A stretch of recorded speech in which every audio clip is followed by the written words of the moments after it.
नमस्कार। खास कार्यक्रम देश देशांतर में आपका स्वागत है। मैं हूं आरफा खानम शेरवानी। जेएनयू में कन्हैया कुमार की गिरफ्तारी और उसके बाद के पैदा हुए हालात ने एक सियासी तूफान मचा दिया है। एक दिन पहले जहां अदालत परिसर में पत्रकारों पर हमला हुआ, वहीं दूसरे दिन भी ये सिलसिला जारी रहा। अदालत परिसर में ही पत्रकारों और कई अन्य लोगों को निशाना बनाया गया। कन्हैया कुमार की पेशी के दौरान उन पर भी हमला किया गया। पटियाला हाउस कोर्ट में चल रहे हालात का जायजा लेने के लिए सुप्रीम कोर्ट ने 5 वरिष्ठ वकीलों को भेजा है। इस बीच खबर यह है कि जस्टिस जे चेलामेश्वर ने निजी रूप से दिल्ली पुलिस कमिश्नर को पटियाला हाउस कोर्ट की सुरक्षा के बारे में उनसे बात की है। आखिर ये घटनाक्रम हमें किस ओर लेकर जा रहा है? सरकार का कर्तव्य क्या है? अदालत क्या कर सकती है? और राजनीतिक रूप से इसके क्या मायने हैं? क्या मायने निकाले जाएं? ये सब कुछ जानने की हम कोशिश करेंगे अगले 30 मिनट के दौरान अपने खास मेहमानों के जरिए। मेरे साथ 2 वरिष्ठ पत्रकार मौजूद हैं। प्रियदर्शन मेरे साथ मौजूद हैं, वरिष्ठ पत्रकार उर्मिलेश जी मौजूद हैं, और इसके अलावा मेरे साथ मौजूद हैं आदित्य मुखर्जी जो कि प्रोफेसर हैं जेएनयू में। साथ साथ मेरे साथ विकास सिंह हैं, farmer additional solicitor general of India. कानून की जो समझ है उसके लिए हम उनकी तरफ जाएंगे। और साथ ही सैयद जफ़र मेरे साथ मौजूद हैं जो कि सैयद जफ़र इस्लाम मेरे साथ मौजूद हैं जो कि नेशनल स्पोक्स पर्सन हैं बीजेपी के। सभी मेहमानों का बहुत बहुत स्वागत है। सबसे पहले सैयद जफ़र साहब आपकी तरफ आना चाहती हूँ। मैं ये बताइए कि जो अभी तक का घटनाक्रम हम देख रहे हैं, खासकर जो आज की घटना है, इसे बीजेपी किस तरह से देखती है? जो कुछ भी हुआ वो क्या हुआ? देखिए, आप अगर बेहतर होता कि एक छोटा सा वीडियो भी दिखाती जो जो जेएनयू का वीडियो है, और तो सारे पैनलिस्ट को ये तो अंदाज होता है कि हम किस बारे में बात कर रहे हैं। 2-3 चीज़ें बड़े अहम है और हम लोगों को ये बात आज अपने डिबेट में डिस्कस करना चाहिए कि देखिए, जो डिबेट होता है जेएनयू में होता रहा है और बहुत उसमें फ्लेक्सिबिलिटी रहती है। लोग डिबेट बड़े फ्रीली करते हैं, अलग अलग सोच के लोग हैं, अलग अलग विचारधाराएं के लोग हैं और अलग अलग तरह से डिबेट करते हैं और उसमें बहुत बहुत फ्लेक्सिबिलिटी रहती थी। लेकिन ऐसे डिबेट और ऐसे नारे जिस तरह से उस वीडियो में देखा गया है, जो लोग देश को तोड़ने वाले नारे दे रहे हैं, ऐसा वीडियो देखा गया जिसमें लोग नारे ऐसे लगा रहे हैं जिसमें वो थ्रेटन कर रहे हैं जफर साहब, उस पर बहुत बहस हो चुकी है। माफ कीजिएगा जफर साहब, मुझे रोकना होगा। जफर साहब माफ कीजिए, उस पर बहुत बहस हो चुकी है। मैं आपसे सिर्फ इतना जानना चाहती हूँ कि ये बताइए कि आज जो अदालत परिसर में हुआ उसको आप किस तरह से लेते हैं? जो हमला हुआ पत्रकारों पर, कन्हैया कुमार पर, उसको बीजेपी किस तरह देखती है? देखिए, बीजेपी बराबर जो भी हिंसा होती है उसके खिलाफ है। तो जो भी कोर्ट के परिसर में हुआ, हम उसको रिग्रेटेबल इंसिडेंट समझते हैं। वो बिल्कुल नहीं होना चाहिए, बहुत दुर्भाग्यपूर्ण है। लेकिन उस चीज को पुलिस को इन्वेस्टिगेट करना चाहिए और जो उस चीज के लिए दोषी हैं उनको सजा देनी चाहिए। जहां तक इस पूरे इसमें देखिए, लोग अगर ऐसे इश्यू होंगे जो कि नेशनल यूनिटी की बात हो, इंटीग्रिटी की बात हो और सॉवरेनिटी की बात हो, उसमें कोई क्वेश्चन करेगा तो लोगों के अपने अपने एक भावनाएं होती हैं और उस भावनाओं में बहक के कुछ लोग इसका उसको खो जाते हैं। तो उस चीज को मैं हम्बली कहते हैं कि हिंसा जहां पर हो उससे बीजेपी बराबर दूर रहती है और इसको हम बिल्कुल दुर्भाग्यपूर्ण मानते हैं। आपने कहा कि पुलिस इन्वेस्टिगेट करेगी। वापस आती हूँ, मेरे पास और भी पैनलिस्ट हैं। आपने कहा पुलिस इन्वेस्टिगेट करेगी और हैरानी की बात है कि वो पुलिस इन्वेस्टिगेट करेगी जो इन तमाम लोगों को पिटता हुआ देखकर मूक दर्शक बनी हुई थी। किस तरह से हम निष्पक्षता की उम्मीद करें उसी पुलिस से जो इन्वेस्टिगेट करेगी और जो साथ खड़े हुए देख रही थी? विकास सिंह जी, ये बताइए फिलहाल कि जो कुछ भी हो रहा है अदालत परिसर में हो रहा है, जिसे बहुत पवित्र ज़मीन माना जाता है कि वहाँ इंसाफ होता है, वहाँ फैसले होते हैं। जब सब जगह से हारे थके हम जाते हैं तो अदालत पहुँचते हैं कि ये हमारा सबसे बड़ा इंस्टीट्यूशन या बड़े इंस्टीट्यूशंस में एक है जो हमारे लोकतंत्र ने बनाया है। फिलहाल अदालत परिसर में इस तरह की घटनाओं को आप किस तरह से देख रहे हैं? आखिर ये संभव कैसे हो पा रहा है? देखिए, इसमें हुआ क्या है, जैसा मेरे को सुनने में आया है कि लोग जो है, वकील जो ना भी थे, वकील का वेश पहन के वहां चले आए और उन्होंने इस तरह का वहां पे कांड किया है। इसलिए ये तो पुलिस इन्वेस्टिगेट करके निकालेगी। आजकल तो इतने कैमरास लगे होते हैं, इतना क्लोज सर्किट टीवी होता है कि बड़े आसानी से पता चल जाएगा कि कौन लोग इन्वॉल्व थे और उनका क्या असली उनका व्यक्तित्व क्या है। पहली बात तो ये। दूसरी बात ये है कि जहां तक इस तरह के इंसिडेंट का सवाल है, कोई भी आदमी अपने आप को पेट्रियाटिक नहीं कह सकता है अगर वो कोर्ट के प्रोसीडिंग को इस तरह से उल्लंघन करे। आज आप हमारा देश जो है, हम गर्व के साथ कह सकते हैं कि हमारा देश में एक जुडिशरी जो है बड़ा स्तंभ है और सारे देश को इस बात पे नाज है कि हमारी जुडिशरी इंडिपेंडेंट है और हर तरह के लोगों को जस्टिस मिलती है। कसाब जैसे क्रिमिनल को भी प्रॉपर ट्रायल मिला, प्रॉपर हियरिंग मिली, हर तरह से। जहां वकील उसके पास नहीं था तो सुप्रीम कोर्ट ने बड़ा एमिनेंट वकील उसको दिया और उसने कसाब की तरफ से केस बहस किया। तो इसलिए कोई भी अक्यूज हो, अगर आप चाहे कोई भी उसके खिलाफ गुनाह हो, अगर आपको कोर्ट पे अगर विश्वास नहीं है तो आप अपने आप को पेट्रियाटिक नहीं कह सकते हैं, क्योंकि आप ये नहीं एक्सेप्ट करने को तैयार हैं कि हमारा एक कंट्री रूल ऑफ लॉ से गवर्न हो रहा है और कानून के दायरे पे हर आदमी आता है, चाहे बड़ा हो चाहे छोटा हो। किसी को भी हक नहीं होता कि वो कानून को अपने हाथ में ले। अपने हाथ में अगर आप कानून ले रहे हैं तो इसका मतलब है कि कहीं ना कहीं आप एंटी पेट्रियाटिक हैं, जी। कहीं ना कहीं आप जो है वो देश की जो न्यायिक प्रणाली है उस पर आपको विश्वास नहीं है, इसीलिए आप अपने हाथ पे कानून, अगर आपको जी। विश्वास है तो कानून अपने आप बिल्कुल। इन लोगों को बहुत सही अच्छी बात आपने अंजाम कही है पहुंचाएगा। कि देश सीरियस प्रेमी चार्जेस होने का, सेडिशन जी का मेरे वापस आती हिसाब हूँ, से। देश प्रेमी होने के आखिर मायने क्या है? अगर आप अपने लोकतांत्रिक संस्थानों में विश्वास नहीं रखते तो क्या आपको फिर भी देश प्रेमी कहा जा सकता है, देशभक्त कहा जा सकता है? हालांकि देश प्रेमी शायद ज़्यादा अच्छा शब्द है, उमलेश जी कहेंगे। प्रोफेसर आदित्य मुखर्जी, ये बताइए कि जेएनयू ही क्यों जेएनयू में हर तरह के एलिमेंट्स हमें नजर आ रहे हैं? क्यों वहाँ पर कई लोगों का आरोप है कि राष्ट्र के विरुद्ध जो गतिविधियां हैं, जो बयान हैं, उन्हें क्या प्रोत्साहन दिया जा रहा है? जी, ये जो जेएनयू की छवि बनाई जा रही है, ये मुझे कभी कभी लगता है कि हम अफ़गानिस्तान में एक जो आतंकवादियों का जो ट्रेनिंग कैंप है वो जेएनयू है। हम सारे टीचर्स मिलके सब आतंकवादी तैयार कर रहे हैं और कह रहे हैं लोग हैं। अभी आपके सुब्रमण्यम स्वामी जी ने आज स्टेटमेंट दिया है कि 4 महीने के लिए जेएनयू को बंद कीजिए एंड फ्यूमिगेटेड, मतलब इसमें से मच्छर और मतलब कीड़ों की तरह ये सारों को सफाई कर दीजिए। तो ये छोटी बात नहीं है। एक गरीब लड़का कन्हैया, जिसकी माँ एक आंगनवाड़ी वर्कर है, उनका घर देखेंगे तो आपको रोना आएगा।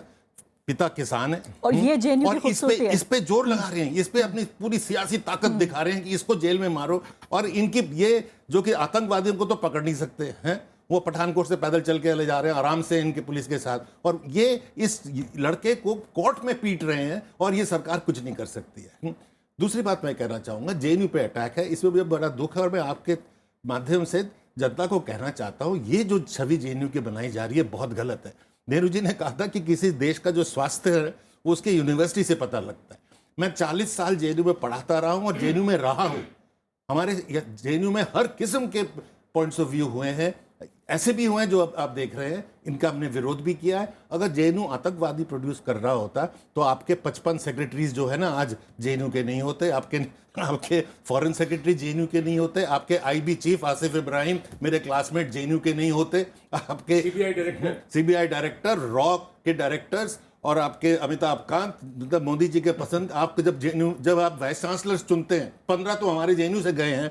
अब मोदी जी की सरकार भी जब दिल्ली यूनिवर्सिटी की वाइस चांसलर चुनती है तो हमारे जेएनयू से लेके जाती है। और छवि ये बनाई जा रही है, लोगों को डराया जा रहा है, ग्रुप्स में आके वहां पे टीचरों को कह रहे हैं कि हम तुमको घर से निकाल के मारेंगे। गेट में अपने रेबल राउजर्स खड़े कर दिए हैं ताकि आते जाते लोगों को डर। मुनीर कामे आज ने अपने अखबार में पढ़ा होगा, लोग फ्लैट नहीं देना चाहते स्टूडेंट्स को कि वो जेएनयू, इस चारों तरफ ये फैला देना एक प्रीमियर यूनिवर्सिटी को। आपको मालूम है आज 400 लोगों का दुनिया भर से स्टेटमेंट आया है, जिसमें नोबेल प्राइज विनर ओरान पामुक ने लिखा है, नोम चॉम्स्की ने लिखा है, 400 top academics from all over the world. यानी वो लोग जानते हैं कि जेएनयू क्या है और उन्होंने कहा है कि इस इंस्टीट्यूशन को मत डिस्ट्रॉय कीजिए, इससे भारत की छवि बिल्कुल बर्बाद हो जाएगी। नेशनलिज्म के नाम पे ये तो गुंडागर्दी है। उर्मिला जी, जेएनयू से किसको डर लगता है? आखिर क्यों ये हो रहा है? क्यों मैं देखती हूँ आम लोग, जिनमें कुछ पत्रकार भी शामिल हैं, वो ये कह रहे हैं कि 22 साल का लड़का जो है वो पढ़ लिख कर IIM और IIT से आ जाता है, लेकिन टैक्स पेयर की मनी बर्बाद कर रहा है, टैक्स पेयर का पैसा बर्बाद कर रहा है। जेएनयू का छात्र 35-40 साल तक वहाँ रहता है और उसके बाद निकलकर राजनीति करता है और देशद्रोही गतिविधियों में शामिल होता है। और ये जो मैं बता रही हूँ आपको, ओपिनियन काफ़ी स्ट्रांग है, जिसको बहुत समर्थन मिल रहा है। आखिर जेएनयू से डर किसको लगता है? अच्छा सवाल है। जेएनयू से डर लगता है लोगों को, इसमें कोई दो राय नहीं, और जेएनयू से पहली बार लोगों को डर नहीं लग रहा है। मैं जब जेएनयू का स्टूडेंट था, बाई चांस मैं भी वहाँ पढ़ा हूँ, बल्कि गर्व है मुझे बाई चांस का कि मैं वहाँ एडमिशन पाया। और अब 1978 बैच में मैंने अपने क्लास में टॉप किया था एमफिल में, एमफिल के एंट्रेंस एग्जामिनेशन में। मैं इलाहाबाद यूनिवर्सिटी से आया था। मैं बहुत ही साधारण, हम लोग भी बैकग्राउंड से, गाँव से गए थे। तो उस वक्त हमने देखा कि जेएनयू में तेलंगाना से लोग आ रहे हैं, उड़ीसा से आ रहे हैं, नॉर्थ ईस्ट से आ रहे हैं, कश्मीर से आ रहे हैं, दुनिया के दूसरे देशों से भी आ रहे हैं। और तरह तरह एडमिशन पॉलिसी भी उस समय जो हमारी थी वो आज भी संभवतः काफ़ी कुछ बची खुची है। उसके हिसाब से थोड़ा सा कमी जरूर आई है। वो तमाम तरह के पॉइंट्स देती थी एडमिशन पॉलिसी में, जो बैकवर्ड क्षेत्र के लोग आ रहे हैं उनको भी। तो एक तरह का समावेशी जो चिंतन है वो यूनिवर्सिटीज़ में अगर कहीं आया था पहले, तो सबसे पहले जेएनयू में आया था। तो ये बात डराती है कि इतनी डाइवर्सिटी कैसे पहली है? चीज तो यह है, जो भारत है वह जेएनयू नाम के छोटे से, जिसको कहते थे कि ये द्वीप है, वहां वो झलकता था।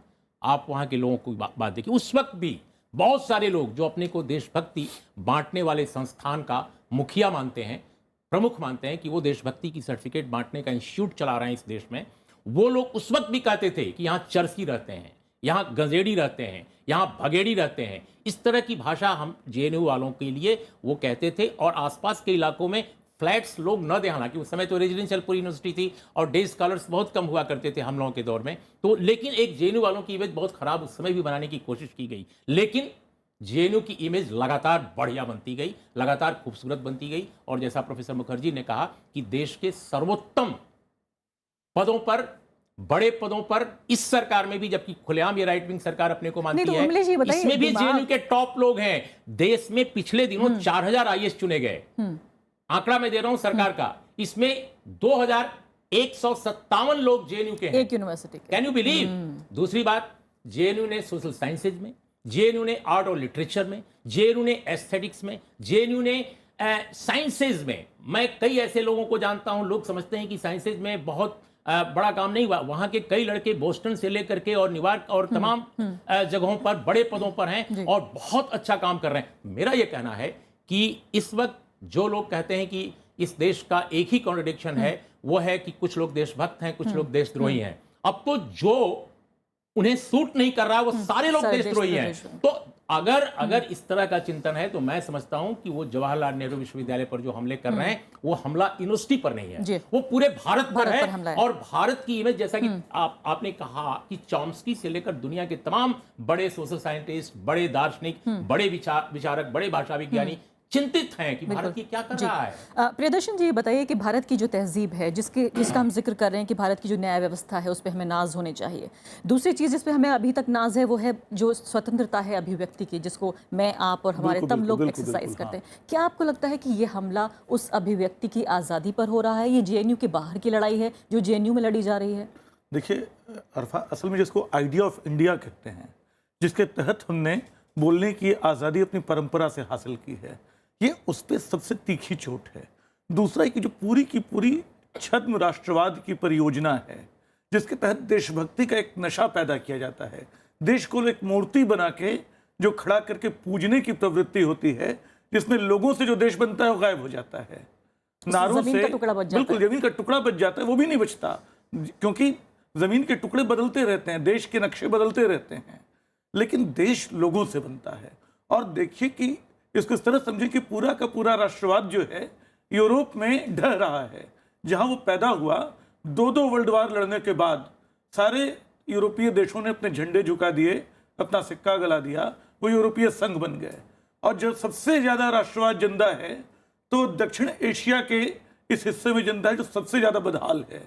आप श्रीलंका को देखिए, वहाँ अल्पसंख्यकों को किस तरह किया गया। भारत में जो हाल है अभिव्यक्ति की आज़ादी पे, मैं बता दूं कि आज कन्हैया कुमार ने एक चिट्ठी भी लिखी है। उसने कहा कि संविधान पे, उसने कहा कि हम संविधान पे भरोसा करते हैं। संविधान पे भरोसा कौन नहीं कर रहा है? वो वकील के नहीं कर रहे हैं जिनको पहले बताया गया है कि आप किसी को दोषी न मानिए।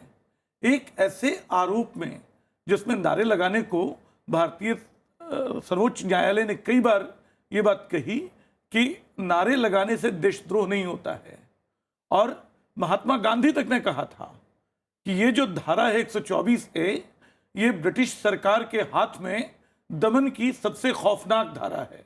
उन्होंने इसको प्रिंस का नाम दिया था।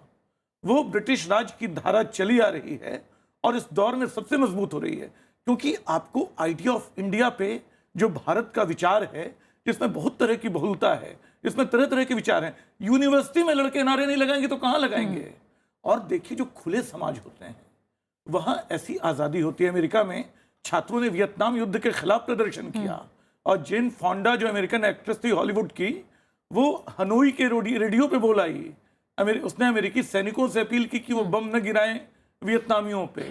वहाँ एक कमेटी बैठी अमेरिका में, उसने कहा कि हाँ इसने नुकसान किया है, लेकिन इसने अमेरिका में बोलने की आज़ादी को दुनिया भर में जो मान दिलाया है, अगर हम कोई कार्रवाई करते हैं तो उसके खिलाफ जाएगा।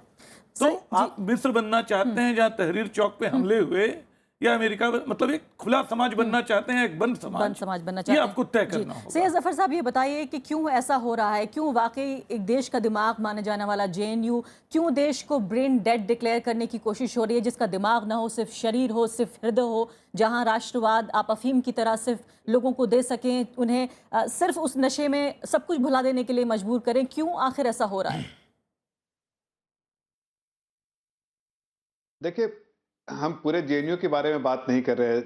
बार बार मैं इस बात का जिक्र कर रहा हूं और पहले भी किया हूं कि जेएनयू एक इंस्टीट्यूशन है और उसमें डाइवर्स ओपिनियन के, डाइवर्स बैकग्राउंड के लोग पढ़ते हैं और उनके हर के ओपिनियन को हर लोग रिस्पेक्ट करते हैं और ये परंपरा बहुत सालों से चली आ रही है, जैसा उर्मिलेश जी कह रहे थे, और हम इसका आदर भी करते हैं। लेकिन मुद्दा ये इंपॉर्टेंट है जो हम सब लोग डिस्कस कर रहे हैं यहां पर, कि आज ऐसी स्थिति क्यों पैदा हुई कि कुछ लोग ऐसे हैं जेएनयू में जो कि इस जो डाइवर्सिटी के नाम पे आगे निकल गए हैं और देश को तोड़ने के काम में लगे हुए हैं। हम उन लोगों के बारे में, उन चंद लोगों के बारे में हम चिंतित हैं, ना कि पूरे जेएनयू में जो डाइवर्सिटी है उसके बारे में चिंतित है। वो डाइवर्सिटी है और रहेगी, आगे भी रहेगी, हमें उससे कोई प्रॉब्लम नहीं है। हमें प्रॉब्लम है जो कि देश के बारे में गलत सोचते हैं, देश की धरती पे रहते हैं और देश के बारे में गलत सोचते हैं। अब उस वीडियो में हम इसलिए बार बार जिक्र करता हूं उस वीडियो का, इसलिए कि उस वीडियो में इसलिए जरूरी है कि अगर वो ऐसे स्लोगन्स होते जिसमें देश तोड़ने की बात नहीं होती, जंग करते रहेंगे जब तक देश टूटेगा नहीं, तो वो ऐसी बातें अगर इसको सपोर्ट कोई करता है तो उसको गलत, हमारे हिसाब से वो गलत है। और कोई भी देश का जो प्रेमी है वो इस बात को कभी सपोर्ट नहीं करेगा कि लोग स्लोगन लगाए देश तोड़ने की और कोई पॉलिटिकल पार्टी का मुखिया जाके वहां पर उसके समर्थन में खड़ा हो। ये किसी तरह से भी हम सपोर्ट नहीं कर सकते। और सारा मुद्दा जो पॉलिटिसाइज किया हुआ राहुल गांधी जी ने किया है, जो ऐसे मौके तलाश करते हैं जहां पर उनको अपॉर्चुनिटी लगती है, जिसमें देश को डिवाइड करके वो कहीं ना कहीं अपनी जो नापाक कोशिश रहती है उनको देश को चलाने की और सत्ता पाने की, वो उस कोशिश में रहते हैं। ये कोशिश तो नापाक है, लेकिन सुब्रमण्यम स्वामी जो कह रहे हैं कि कीड़ों को जो है मार देना चाहिए, सिचुएशन आई तो उन्हें संयम बरतना चाहिए, ना कि वहां जाके लोगों के बीच में खड़े होके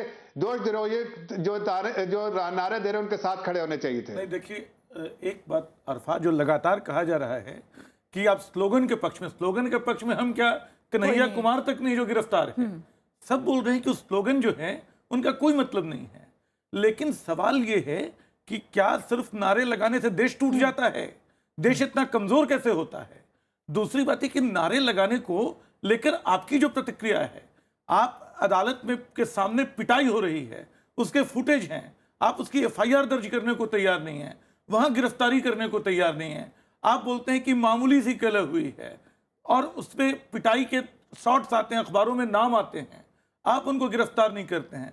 और यहां हालत है कि सरकार बोलती है कि हाफिज सईद इनके पीछे है, ये यहां तक बयान जाता है। स्लोगन तो वाहियात है, लेकिन जो कार्रवाई है, बिल्कुल उस कार्रवाई को आप क्या बता रहे हैं? उस कार्रवाई से विकास सिंह जी, ये बताइए कि बार बार सवाल तो ये उठ रहा है कि अभिव्यक्ति की आज़ादी बहुत अच्छी बात है, हमने इसे पाला है, नाजों से पाला है, ये भी कहा जा रहा है, जेएनयू के अंदर से आवाज़ें आ रही हैं, लेकिन इसके साथ साथ सवाल ये भी उठ रहे हैं कि क्या कोई दायरा बनाना होगा, क्या कोई सीमा होगी जहां जिसके बाहर जाकर देशद्रोह माना जाएगा? क्या बयानों को गंभीरता से लिया जाना चाहिए?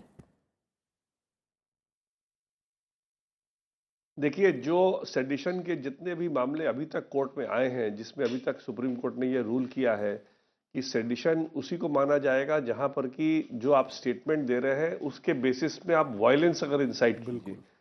लेकिन जो एक इस केस में जो एक बहुत अलग चीज है, जो किसी केस में आज तक नहीं हुआ है, कि अभी तक स्टेट के खिलाफ जो सेडिशन होता था एग्जीक्यूटिव एक्शन के खिलाफ होता था। एग्जीक्यूटिव एक्शन जो होता है वो कोई तराजू से तौल के नहीं होता है, उसमें कभी एक्सेस होने का स्कोप रहता है। इसलिए कोई अगर क्रिटिसाइज करे या कुछ अगर उसके खिलाफ बोले तो उसको स्ट्रेट अवे सेडिशन मान लेना। सुप्रीम कोर्ट ने कहा कि फंडामेंटल राइट ऑफ स्पीच का भी कहीं ना कहीं उल्लंघन है, तो दोनों को बैलेंस करके उन्होंने कहा कि नहीं, जब तक वायलेंस ना हो इसको सेडिशन ना माना जाए। लेकिन ये केस जो है बहुत भिन्न है। यहाँ पे एक ट्रायल हुआ, ट्रायल में ट्रायल कोर्ट ने कन्विक्शन दिया, अफजल गुरु की बात सुनी गई। हाईकोर्ट गया, हाईकोर्ट से कन्विक्शन हुआ, सुप्रीम कोर्ट गया, सुप्रीम कोर्ट में कन्विक्शन हुआ, सुप्रीम कोर्ट ने पूरी सुनवाई दी। किसी का ये कंप्लेंट नहीं है कि सुप्रीम कोर्ट ने सुनवाई बिना दिए उसको कन्विक्ट कर दिया। जहां तराजू से तुल के एक निर्णय लिया गया है और उस निर्णय के बेसिस में उसको सजा दी गई और उसको फांसी दी गई, उस तरह के निर्णय को भी अगर आप इस तरह से स्ट्रीट पे ओपनली कंडेम करेंगे कि जैसे जुडिशरी को यूज किया गया हो किसी को मारने के लिए, तो ये तो देखिए स्टेट का हमारा जो सारी जो डेमोक्रेटिक जो हमारा जिस हम पॉलिटी पे आज खड़े हैं, जहां रूल ऑफ लॉ सुप्रीम है, ये तो उसी को उल्लंघन कर देगा ना, फिर तो कुछ भी नहीं बचेगा इस देश में। बिल्कुल। तो इसलिए यहां पर अगर आप सेक्शन को सिर्फ देखिए तो सेक्शन में कोई वायलेंस की जरूरत नहीं है, सिंपली इस तरह के स्टेट के एक्शन को कंडेम करना और स्टेट के एक्शन के खिलाफ नारे बजाना इटसेल्फ इज एन ऑफेंस। जी, शुक्रिया विकास सिंह जी। उनको उसी केसेस में उसको माना गया है कि वो ऑफेंस नहीं होगा जहां पर कि state action is compelled with not with a judicial discipline. यहाँ पर जुडिशियल डिसिप्लिन के बाद जहां पर जजमेंट हो रहा हो उसको इस तरह से जेएनयू में अगर आप हेल्दी क्रिटिसिज्म करें, मैं हमेशा उसके फेवर में हूं। विकास सिंह जी, लेकिन शुक्रिया। हेल्दी उमेश, ये क्रिटिसिज्म बताइए में कि आप तथ्यों के राजनीतिक तौर बेसिस पर में आप कह इस सकते मसले हैं को कि कहाँ जाता हुआ देख रहे हैं, राजनीतिक दिशा क्या है इस पूरे मुद्दे की? देखिए, अभी विकास सिंह जी ने जो सवाल उठाया, बहुत विद्वान अधिवक्ता है, मैं जानता हूं उनको निजी तौर पे भी। इस पर अलग अलग ओपिनियन आ चुकी है। बहुत संक्षेप में बताऊं कि सोराब जी ने इस पर इंडियन एक्सप्रेस में आज भी लिखा है, नरीमन साहब ने, सोराब जी ने कल लिखा था। तो ये उन्होंने तो ये भी कहा कि एंटी इंडिया भी एंटी कॉन्स्टिट्यूशन जी हाँ, और इस पर बकायदे सुप्रीम कोर्ट की रूलिंग आ चुकी है। उस पर मैं नहीं जाऊंगा क्योंकि वो विद्वान अधिवक्ताओं के बीच वो बहस हो तो ज़्यादा अच्छा है। मैं राजनीतिक टिप्पणी जो आप पूछ रही हैं उसी पर मैं जाऊंगा। पहली बात तो यह है कि मैं नहीं मानता कि ये ऑल ऑफ सडन हो गया है। यह एक योजना का हिस्सा है। मुझे माफ़ करेंगे अन्य लोग जो भारतीय जनता पार्टी के प्रवक्ता हैं। देखिए, रोहित वेमुला एंटी नेशनल था, भयानक एंटी नेशनल था। अखलाक उससे भी बड़ा एंटी नेशनल था, जो बीफ खा रहा था, और एक को फांसी दी गई, मार डाला गया, उसको कुचल कर मार डाला गया, और दूसरे को आत्महत्या के लिए विवश किया गया। ये दोनों एंटी नेशनल थे विद इन द कोर्ट आपके मुताबिक। और तीसरा जो एंटी नेशनल है कन्हैया कुमार। उर्मिलेश जी, सर, आपको मैं माफ कीजिएगा, मैं आपको रोकना चाहता हूं उर्मिलेश जी। आप जो मुद्दे पे बात कर रहे हैं आप उसको भटका रहे हैं। देखिए, आप एक जर्नलिस्ट है, लेकिन आप जो स्टैंड ले रहे हैं वो गलत है। हम यहाँ पर नेशनल सिक्योरिटी के बारे में बात कर रहे हैं, नेशनल सिक्योरिटी से रिलेटेड इश्यूज के बारे में बात कर रहे हैं, और आप उसको डाइवर्ट कर रहे हैं। सर, देखिए, आज तकलीफ ये है कि कांग्रेस की सरकार ने बराबर नेशनल सिक्योरिटी को कॉम्प्रोमाइज किया है। देखिए, रोहित वेमुला के बारे में जितने डॉक्यूमेंट अब तक आए हैं, जितने केंद्रीय मंत्रियों के अन्य लोगों के बयान आए हैं, उन बयानों की रोशनी में अगर आप देखें तो पाएंगे कि रोहित वेमुला राष्ट्रीय सुरक्षा के लिए खतरा बना हुआ था, एंटी नेशनल था। और यही नहीं, उसने जब आत्महत्या की, उस आत्महत्या के बाद जो मसले सामने आए वो भी देश के सामने हैं, वो मसला अभी बुझा नहीं है। मेरा यह मानना है कि यह जो पूरी स्थिति पैदा आज हुई है, ये उसी तरह के घटनाक्रमों का एक सिलसिला है। रोहित वेमुला से इस देश का दलित, इस देश का आदिवासी और बड़े पैमाने पर जो सबाल्टर्न समाज है वो बहुत क्षुब्ध था आपसे, और इसलिए ध्यान हटाने के लिए आपने जवाहरलाल नेहरू विश्वविद्यालय को, जिस पर आपकी निगाह बहुत पहले से थी, जहां बीएसएफ का कैंप खोलने के आप पक्ष में थे, आपने वहां पर यह सारा कुछ किया। नंबर एक। नंबर दो, मैं बस कंक्लूड कर रहा हूं, बिल्कुल लास्ट में। मेरा यह मानना है कि इन घटनाओं से एक बात बहुत ही शिद्दत के साथ रेखांकित होती है। जो कुछ घटनाक्रम हो रहे हैं, आपने मारने वालों को गिरफ्तार नहीं किया, एफआईआर नहीं कराया, उस लड़के को आपने तुरंत जेल में डाल दिया जिसने एंटी नेशनल कोई स्लोगन ही नहीं लगाया, जिसने खारिज किया है। यह साबित करता है कि सरकार कहीं ना कहीं भारत की जनता की सरकार की तरह बिहेव नहीं कर रही है। यह बहुत दुर्भाग्यपूर्ण है, वो संघ परिवार की सरकार की तरह बिहेव कर रही है। जफर साहब, आखिरी 10 सेकंड, अब क्या करेगी सरकार?